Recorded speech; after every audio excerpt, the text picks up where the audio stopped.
Welcome to Touch Technology Review. Today, I'm going to show you how to create a compelling standout thumbnail. It's going to help your videos get discovered right here on YouTube. You probably already know just how important the thumbnail is when it comes to being discovered. But for those of you that haven't put much thought into it, really it is the second stage of the decision process when it comes to viewing a video. First of all, the algorithm is looking for the title that you place on your video in order to serve that content up to a potential viewer. And then secondly, the viewer needs to actually click on that video for it to become a view. And they're only going to do that if they're attracted to the thumbnail. So that's why creating a thumbnail is so important. And that's why I want to help you out in order to give you the best chance of getting those views on your video. The more views, obviously, the more your channel will grow and the greater success you're going to have here on YouTube. Now, I know there's different levels of skill out there when it comes to graphic design. So I've composed this video tutorial in two parts. The first section is going to show you how to do it in the simplest possible way using a range of pre-designed templates on an application called Canva, which I've recommended before on this channel. And I like this app because it really does make the whole process of design as straightforward and simple as possible. And the templates that are available are absolutely incredible. With just a little bit of customization, you can get a great thumbnail and the cost is absolutely free. But for those of you looking for a completely customized solution where you can create a thumbnail from ground up using your screenshot elements, other factors such as typography, unique backgrounds, and also performing a subject cutout, I'm going to show you how to do that using my favorite image editor, and that is Photoshop. If you don't have Photoshop, I'll leave a link to some alternate software titles that are free that do the same thing as Photoshop, so you can still follow along and see my design and layout approach using Photoshop. Anyway, without any further delay, let's get started and make our first standout thumbnail for YouTube. To access Canva, simply go to the website at canva.com, or if you're on a mobile device, simply download the Canva app. From the homepage, click on the Templates tab, and then click on the YouTube Thumbnails option, and then a whole range of templates will appear. Simply scroll down the page until you find a thumbnail that you find appealing. Click on it, and then select Use this template. Now, for this particular example, we already have a great stock image, which is free to use. And I just want to change the typography so that it matches my exact title. So instead of making the perfect cup of coffee, I can just change the text from making the perfect cup of coffee to my morning routine, 6 cups of coffee. And now suppose I wanted to use that thumbnail, I would simply click on the download option and it would download a 16:9 widescreen thumbnail at 1280 by 720 resolution, which is the correct specification for uploading into YouTube. Now, if you want to upload it into YouTube, I've already created a video on how to do that, and I'll leave a link to that in the description box below. Now, of course, you can customize it much further than what I've shown you just now. Let's take a look at another example. For this one, we have a health and fitness type graphic, and this one has a fitness model with the tagline, "How to stay healthy this summer." Now, suppose I want to change the color of the graphic element. There's a pink swirl in the middle. Let's go and change that color. To do so, simply tap on that graphic element and then use the color picker on the left-hand side and change it to whatever color you like. Let's go in and change the typography, and I'll just change the wording to suit my hypothetical video, "How to stay fit and healthy all year round." Let's change that to red.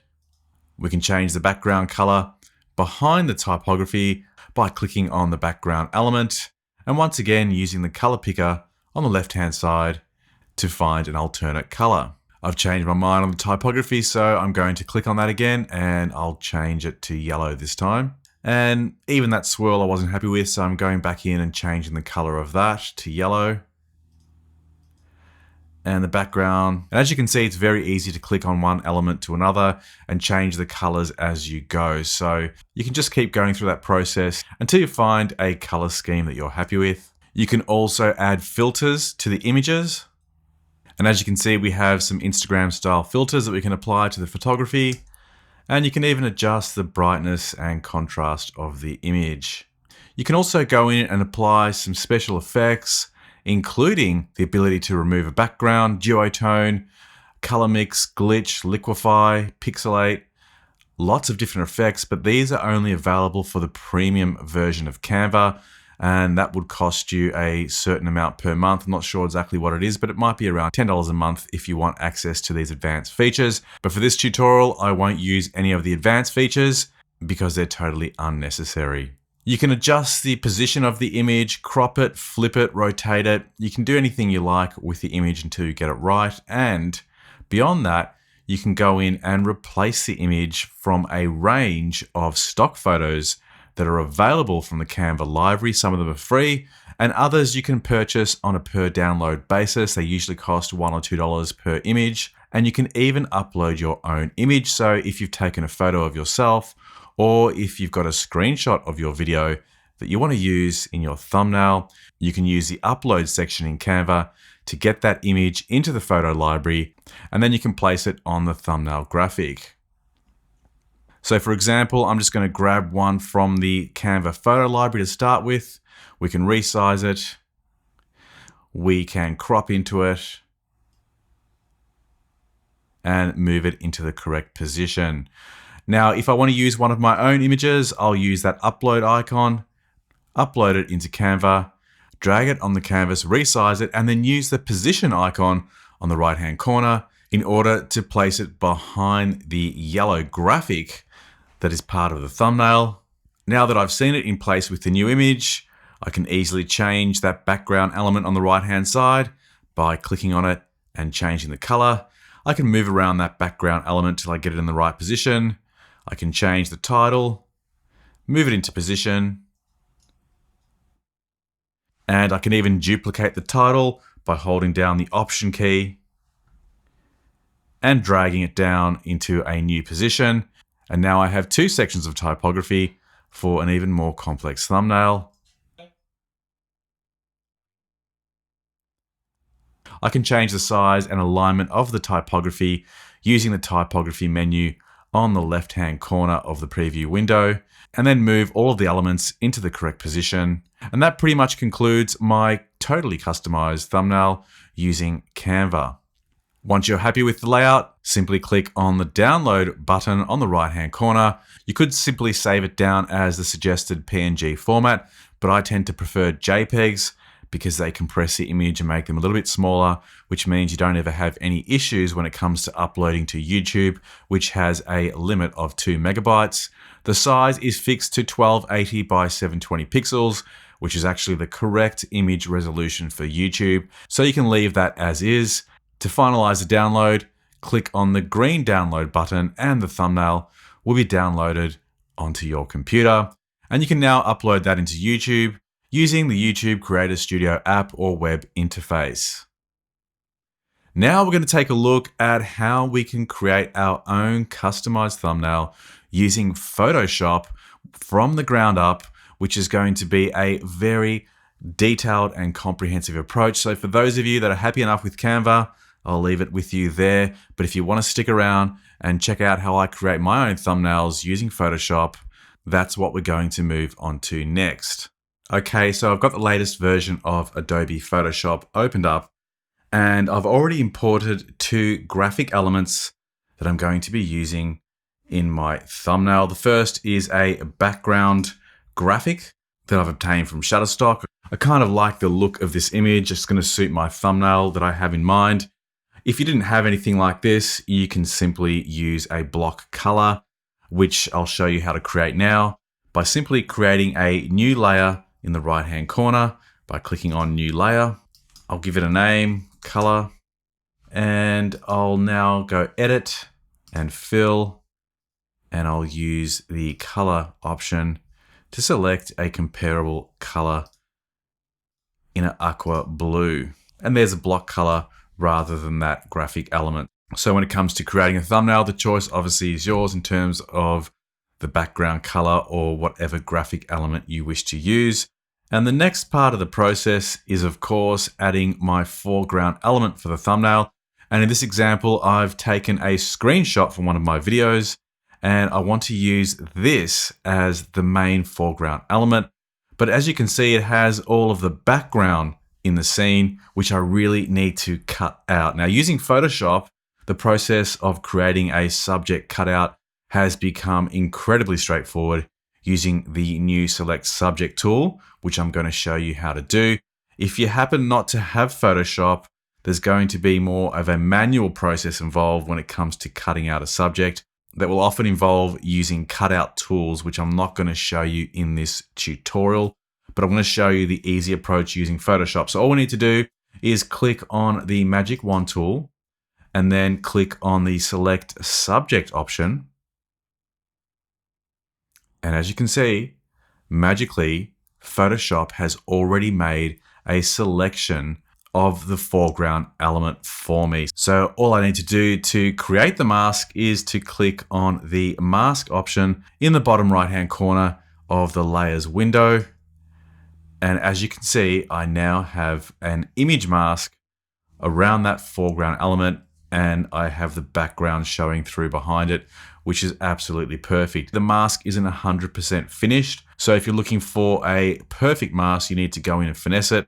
I'm going to click on the Select and Mask tool in the histogram, and that's going to give me access to paint in or remove elements out of the mask.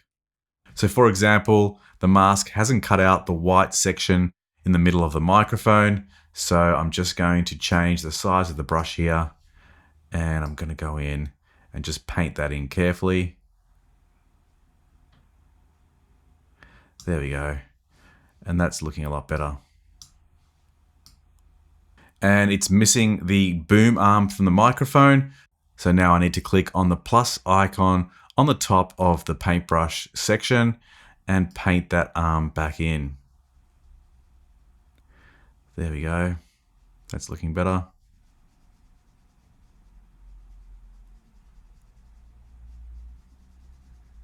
That's going to be good enough for this particular purpose. When I'm happy with the selection, simply click on OK in the bottom right-hand corner.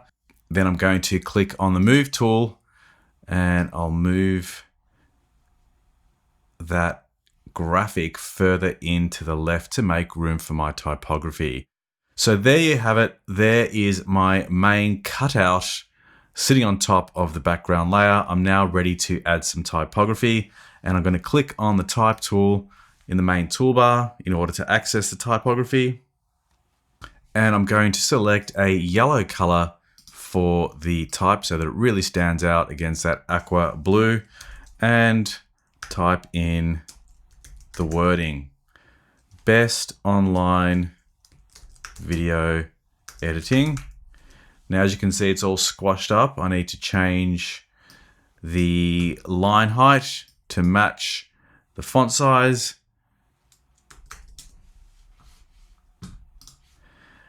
Pick it up and move it into position. Now I want it to be larger, so I'm going to select it, and in the top left-hand corner, or using the properties toolbox, I'm going to select a 350 point font. In fact, I'll go a bit bigger than that. I'm going to select a 400 point font size, and I'll move that into position. It's looking a little bit bunched up, so I'm going to change the line height. Again, I'll make a selection of the typography, and then in the Properties tab, I'm going to change the line height to around 390. Actually, I'll go to 370.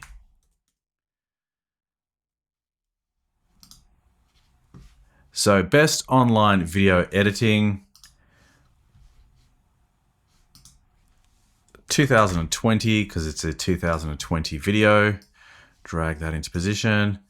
And software, let's just create one more element, software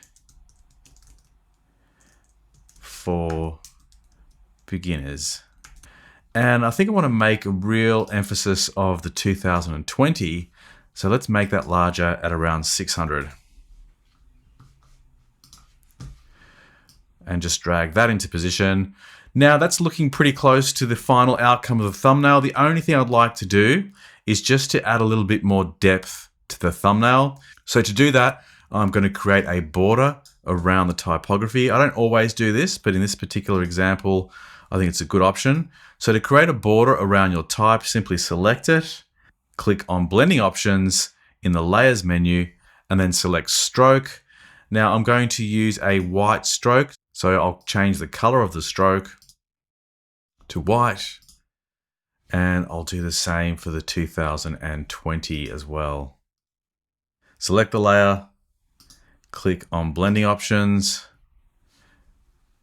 click on stroke, and it's already picked up my previous selection of white and applied a white stroke. Click on OK. And the one final thing that you can do when you make a selection of your subject is to put a glow or a line around that subject. So the way I'm going to do that is to utilize the color that I created before, which is sitting underneath my photographic image. I'm now going to turn that layer on. And now I want to select my subject matter. So to do that, I'm going to make sure that I'm selecting the actual mask that is being created around the subject.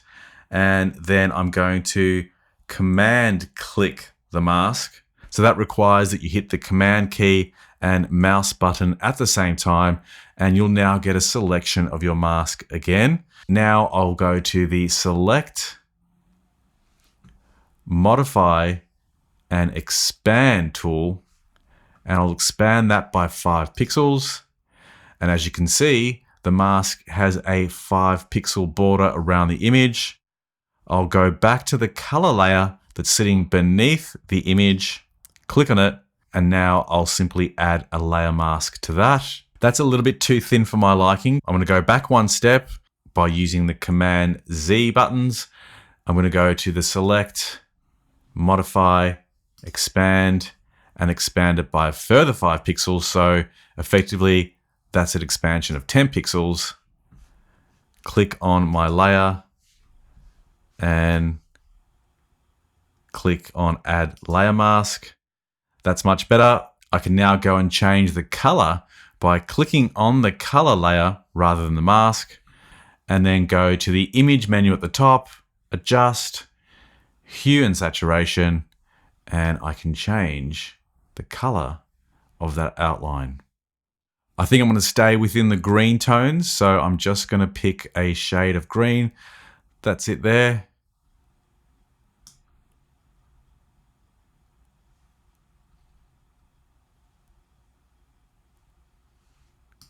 Maybe make it a bit lighter, and then click on OK. And that is the process of creating a custom thumbnail from scratch using the latest version of Photoshop. As I mentioned earlier, if you happen not to have Photoshop and don't have the budget, which is going to be around $50 to $70 a month to get your hands on this software, along with the whole creative suite of software from Adobe, I'll leave a link to some free alternatives in the description box below, along with a video I created that gives you an outline of some of these amazing options and alternatives to Photoshop. Thanks for watching. Hopefully you enjoyed this content. If you did, I'll encourage you to consider subscribing to the channel, and don't forget to hit that notification bell so that you're notified of my next up and coming video. And as always, if you've got any questions whatsoever on the content you've seen today, feel free to put those questions in the comments box below. See you on the next one. Bye for now.